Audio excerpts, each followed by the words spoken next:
महालक्ष्मी च विद्महे विष्णुपत्नी च धीमहि तन्नो लक्ष्मी प्रचोदयात्। प्यारे मित्रों, जय श्री राम, जय माता दी। मित्रों, आज हम आपसे चर्चा करें कि माँ महालक्ष्मी, जिनको हम लक्ष्मी कहते हैं, देवी लक्ष्मी की उत्पत्ति कैसे हुई। समुद्र का मंथन हुआ और उस समुद्र के मंथन से भगवती लक्ष्मी का प्राकट्य हुआ, लक्ष्मी का प्रादुर्भाव हुआ। तो क्या है इसकी कथा, इस पे आज हम आपसे चर्चा करते हैं।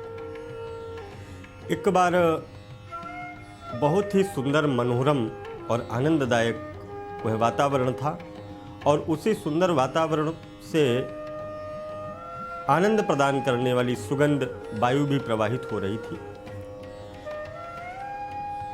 घूमते घूमते महर्षि दुर्वासा जी पृथ्वी पर विचरण करते हुए एक मनोहर वन में गए। वहाँ एक दिव्यधर सुंदरी से हाथों में पारिजात पुष्पों की माला लेकर के खड़ी हुई थी। वह माला दिव्य पुष्पों से बनी हुई थी।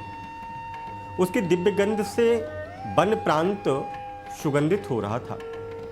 दुर्वासा ने आदरपूर्वक वह मनोहारी माला मांगी और उस सुंदरी ने वह माला दुर्वासा जी को भेंट स्वरूप में दे दी। इधर होता क्या है कि माला लेकर के दुर्वासा जी जैसे ही आगे बढ़ते हैं तो देवराज इंद्र अपने हाथी के ऊपर बैठ करके, ऐरावत के ऊपर सवारी करके और उस रास्ते से गुजरते हैं। मुनि ने वह माला देवराज इंद्र को दी और देवराज इंद्र ने क्या किया, वह माला ली और ले करके अपने हाथी जो था, ऐरावत था, उसके गले में वह माला डाल दी। ऐरावत तो हाथी तो स्वभाव से भी मदमस्त होते हैं। ऐरावत ने, जो हाथी था ऐरावत, उसने वह माला तोड़ करके और जमीन में फेंक दी। महाराज दुर्वासा के द्वारा दी गई माला को ना तो इंद्र ने नमस्कार किया, ना प्रणाम किया, और लेकर के उस माला को जब डाल दिया और वह माला हाथी ने तोड़ करके और अपने पैरों के पास में डाल दी। महर्षि दुर्वासा कुपित हो गए और उन्होंने इंद्र से कहा, हे इंद्र, तूने बहुत बड़ा एक अनर्थ कर दिया।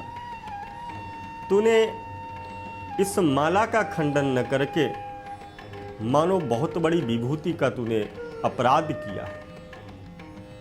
बहुत बड़े एक सम्मानित व्यक्ति को तुमने दुत्कार दिया है।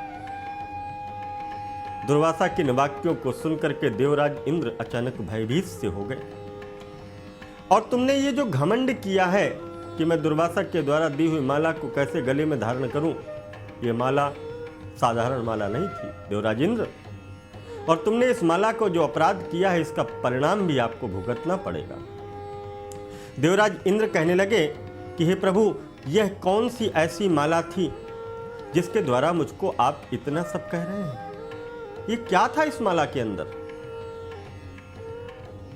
महर्षि दुर्वासा कहते हैं, देवराज इंद्र, यह माला कोई साधारण माला नहीं थी।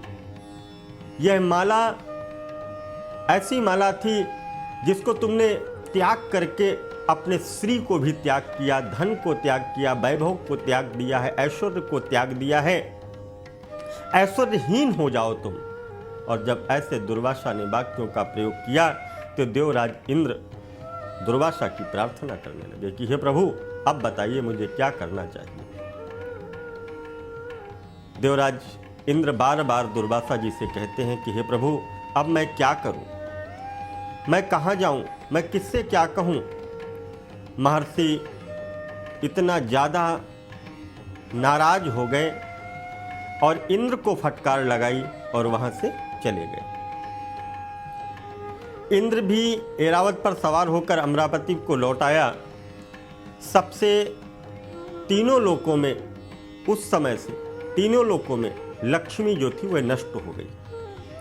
इस प्रकार त्रिलोकी के श्रीहीन हो जाने पर दानवों ने दैत्यों के ऊपर चढ़ाई कर दी।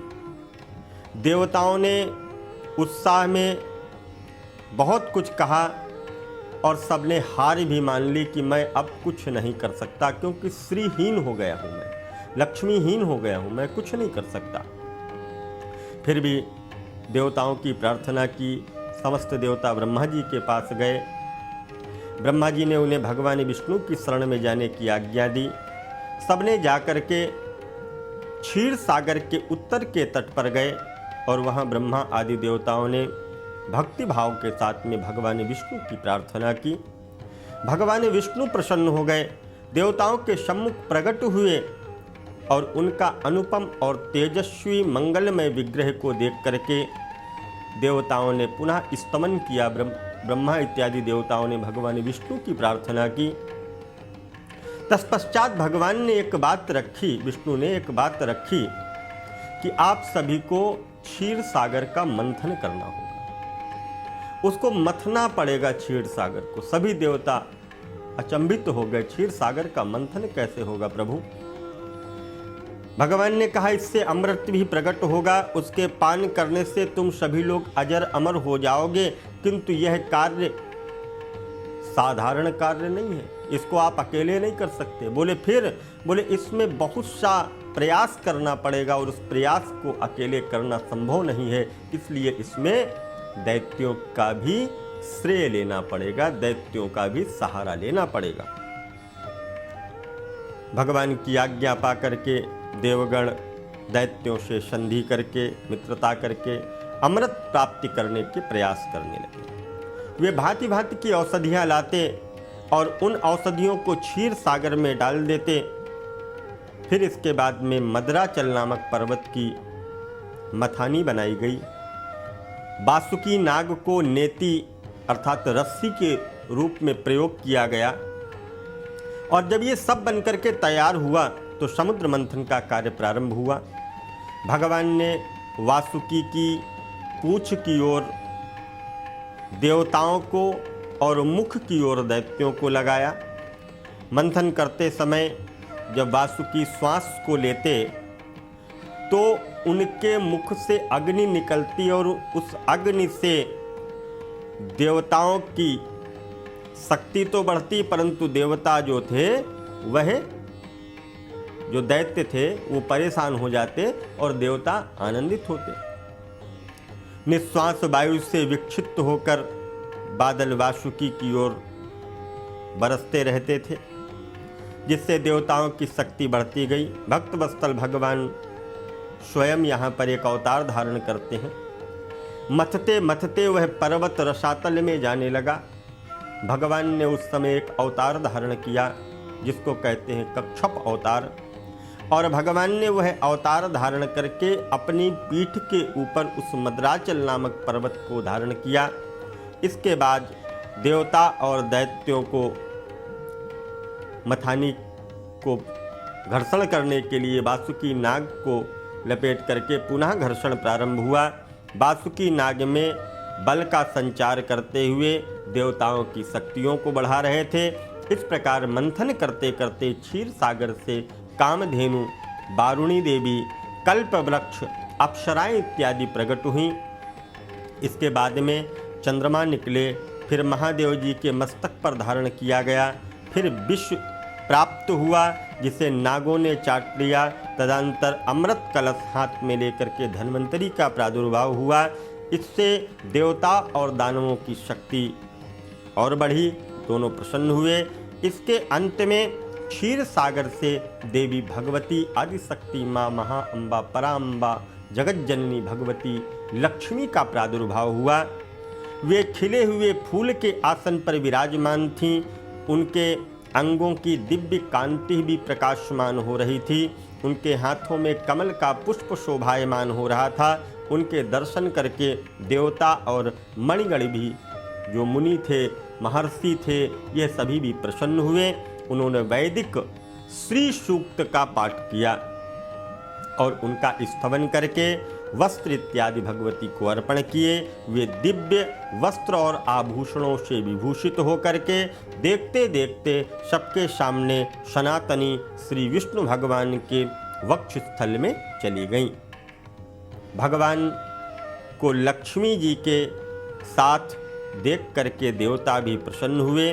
दैत्यों को बड़ी निराशा हुई। उन्होंने धन्वंतरी के हाथ से अमृत कलश को छीन लिया, किंतु भगवान ने मोहिनी रूप अर्थात स्त्री का स्वरूप धारण करके अपनी माया द्वारा मोहित करके और सारा अमृत देवताओं को पिला दिया। तदंतर इंद्र ने बड़ी ही विनम्र और भक्ति के साथ श्री लक्ष्मी जी को, देवताओं को मनोवांछित वरदान भी प्राप्त हुआ।